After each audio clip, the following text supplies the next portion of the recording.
chemotherapy in the upfront treatment of nasopharynx cancer. So given the problems in administering adjuvant chemotherapy to patients, there has been an interest in bringing that chemotherapy up front to induction chemotherapy, followed by a radiation-based approach. And there are a number of studies that have looked at this. A couple of actually randomized control studies have been done in Asia, looking at the combination of cis and epirubicin, or cis, bleomycin, and 5-FU, followed by radiation versus radiation alone. And neither one of these studies showed a significant benefit to the addition of chemotherapy. However, if in a subsequent subset analysis, pooling the patient populations from the two studies together, the authors did show that in early stage patients with T1 or T2, N0 or N1 disease, there were actually fewer distant metastases in the patients who had received induction chemotherapy, and there was an overall survival benefit in that patient population as well. And that suggests that there may indeed be something that induction chemotherapy can do. There have been a number of phase 2 studies done as well, looking at other induction chemotherapy regimens. I only highlight 2 of them here. There is a study looking at gemcitabine and cisplatin, which in the recurrent and metastatic disease setting actually has very good activity. This is a little bit more modern, a chemotherapy regimen perhaps, and this is followed by cisplatin and an accelerated concomitant boost radiation, taking advantage of the altered fractionation that you can do with radiation. And fairly good 3-year overall survival benefits and 3-year progression-free survival rates were seen in this phase 2 study. There's also a phase 2 study out of the Hong Kong group looking at the combination of carboplatin and paclitaxel given in the induction setting, followed by cisplatin and concurrent radiation. This study showed an overall CR rate to the overall therapy, which looked very promising, of 97%, and good 2-year overall survival rates of 92% and progression-free survival rates of 97%. So there may be something about the taxanes in this disease, particularly in the induction setting, that we're just beginning to start to think about and pick up here. So in terms of studies that are underway now, there are a number of very good randomized controlled trials that are underway, accruing patients now, and hopefully we'll be figuring out some of the questions that I've asked about the best role for chemotherapy in this disease. One of the studies that I'll mention first is this very large randomized study being done out of Hong Kong, which looks at the idea of how best to give induction chemotherapy, systemic chemotherapy. Do you do it by induction chemotherapy or adjuvant chemotherapy, or do you do just concurrent chemoradiotherapy alone? This study is based on the idea of a phase 2 study that was done looking at induction cisplatin and 5-FU, followed by bolus and radiation. And this phase 2 study as well showed good 3-year progression-free and overall survival benefits. This study also interestingly showed that it's much easier to give cisplatin and 5-FU when you're doing it before patients get beaten up with chemoradiotherapy rather than afterwards, with 92% of all the patients completing the chemotherapy. The study also looked at how many patients in this patient population went on to complete their chemoradiotherapy. Because of course there's been concern in this disease, like in others, that with induction chemotherapy, you might be delaying the treatment that these patients really need most, in this case, radiation. So if you're losing patients by giving them induction chemotherapy and having them drop out of treatment before they ever get to radiation, perhaps you're not going to do any good. However, 96% of all of these patients completed their radiation. So those completion rates are extremely good. So this certainly shows that giving induction chemotherapy with cisplatin and 5-FU is feasible, is worth looking at, and we might get more systemic benefit by doing it in the induction setting rather than the adjuvant setting. And the study also compares capecitabine to infusional 5-FU to see if there is equivalence here in the administration of capecitabine rather than 5-FU, which is certainly much more convenient for our patients and for ourselves. The study also looks at accelerated concomitant boost radiation compared to conventional fractionation, which is an important radiotherapy question in this disease. Another study that I think is worth highlighting, which has a very interesting design, is this phase 2 study it's a randomized phase 2 study that's going on, which looks at the idea of giving adjuvant gemcitabine and cisplatin in patients with nasopharynx cancer who have EBV-related disease, who have persistently elevated EBV titers after they've completed their initial therapy with predominantly chemoradiotherapy, but some patients may have radiation alone in this study. So these patients, of course, are at highest risk for recurrence, so they're the ones who might benefit the most from adjuvant chemotherapy. So that's a really neat study design. And takes advantage of some of the interesting biology of nasopharynx cancer that we now have at our fingertips.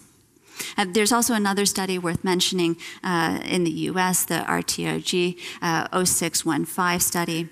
This study is looking at the addition of bevacizumab to basically the platform of the Al-Sarraf regimen with bolus cisplatin and radiotherapy, followed by bevacizumab plus adjuvant PF chemotherapy.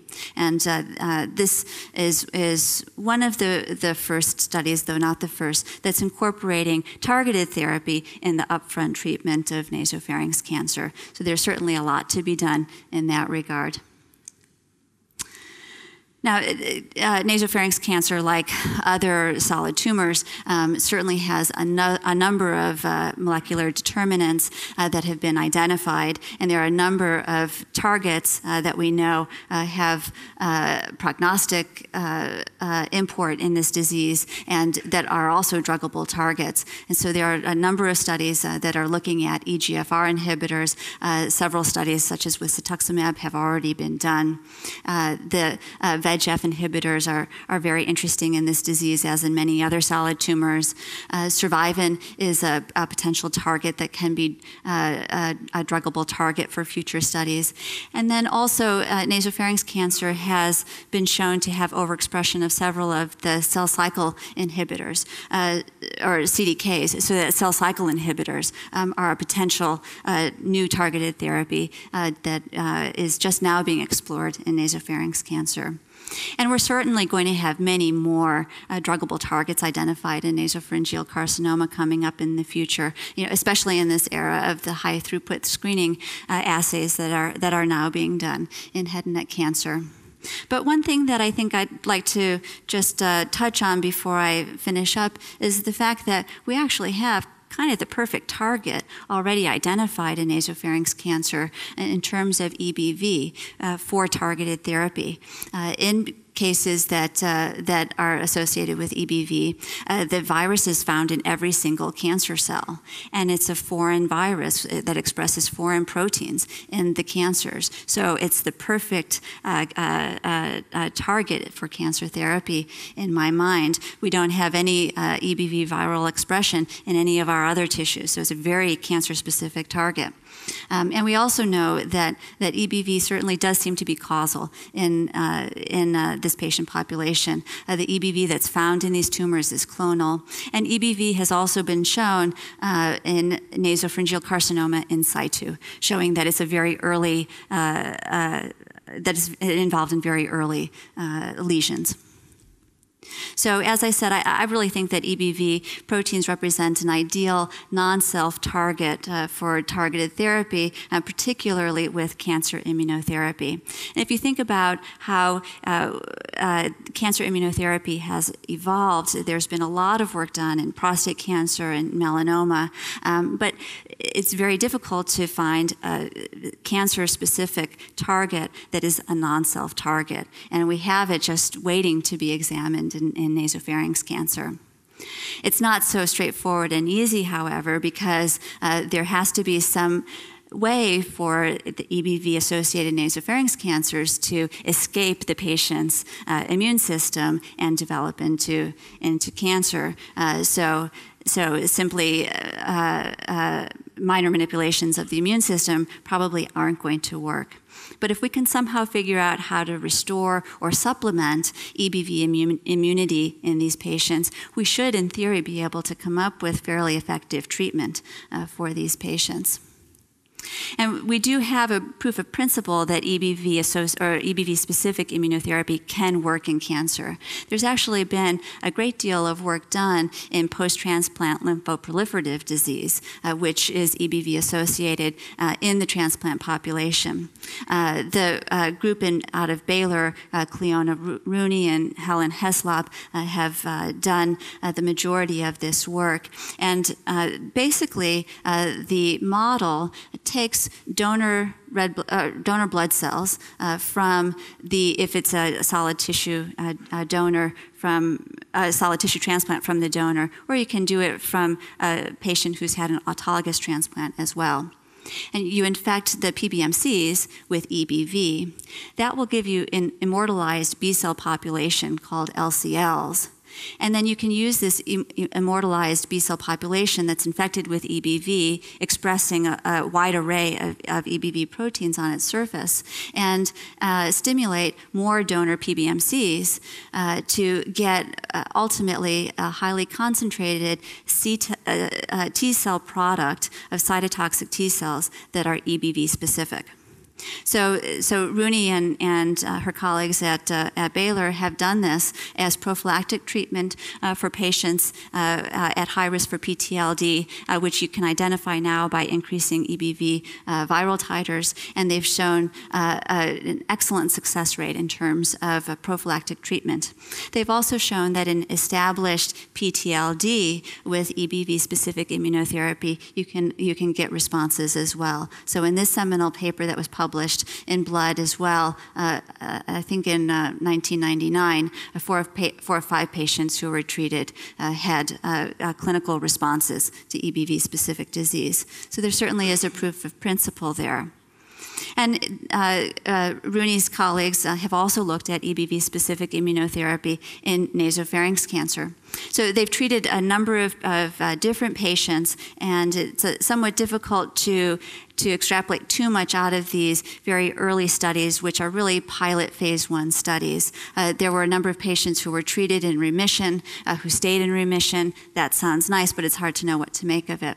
But they did have 6 patients who they have reported on to date that actually did show responses. So 3 of these 6 patients, according to their data, showed a partial response to the EBV-specific immunotherapy. So I think that what we can conclude from this very small study is that it looks like with EBV-specific immunotherapy, there's some activity that's there. Exactly how much activity, what the efficacy is something that I think is difficult to know from these early small studies. And there are a number of challenges that we're faced with when thinking about EBV-specific immunotherapy in nasopharynx cancer. For example, there is a difference between the viral protein expression that's seen in the nasopharynx tumor cells versus the infected B cells against which you grow out the cytotoxic T cell population. So there might be a mismatch between what the cytotoxic T cells are directed at and what the EBV-infected nasopharynx cancer is actually expressing on its surface.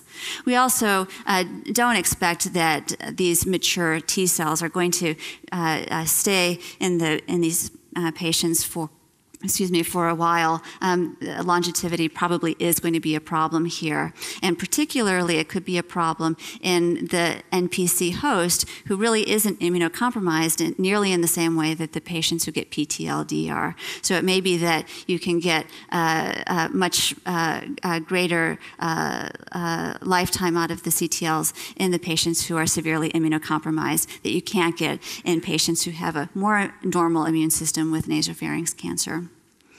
There also may be a problem with the CTL precursor frequency that nasopharynx cancer patients can mount. We really know very little about what the quality of the immune response might be in nasopharynx cancer patients. We don't know for sure if it's at all similar to what you would see in a normal patient population, but it might not be at all. And we actually have some preliminary data out of our group at Dana-Farber and Brigham and Women's Hospital